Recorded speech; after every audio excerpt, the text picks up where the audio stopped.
Moins de policiers, plus de médecins, scandent-ils. Les habitants de Vallecas manifestent en force devant le Parlement régional de Madrid.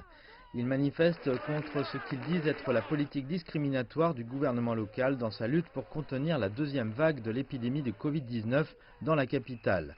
Vallecas est l'un des 45 quartiers pauvres dans et autour de la ville qui sont sous une certaine forme de verrouillage affectant 1 million des 6,7 millions d'habitants de la région de Madrid. C'est la deuxième fois en 7 jours que ces gens viennent pour protester contre les nouvelles restrictions du gouvernement de Madrid. Des restrictions qu'ils disent injustement cibler les pauvres, tandis que les personnes vivant dans les zones centrales plus riches de la ville restent largement exempts de ces confinements localisés. Le gouvernement régional de Madrid d'Isabel Ayuso dit que ces mesures sont nécessaires pour freiner la propagation du virus qui a vu des zones comme Vallecas enregistrer un taux de contagion de 1000 cas pour 100 000 personnes. Le ministre espagnol de la Santé affirme que toute la ville, avec une contagion de 500, devrait entrer en confinement immédiatement. Alors qu'Isabel Ayuso n'a pas tardé à imposer des mesures à Vallecas, elle a hésité à le faire dans le centre-ville, qui a pourtant un taux de contagion de plus de 700 cas pour 100 000 habitants.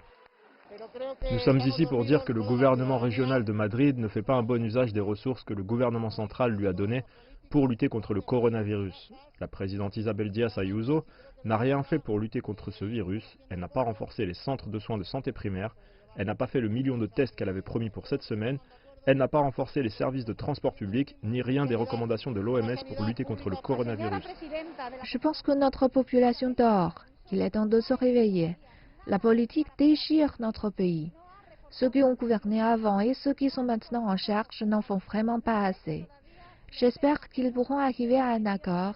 Nous demandons juste un système de soins de santé publique de qualité afin que nous puissions surmonter cette crise. Les autorités madrilènes affirment qu'il faut plus de temps pour que leurs mesures, introduites il y a une semaine, produisent leurs effets. À ce moment-là, les restrictions pourraient être levées, mais d'ici là, ces manifestants disent qu'ils vont continuer à revenir chaque semaine pour mettre en évidence ce qu'ils décrivent comme un confinement de classe.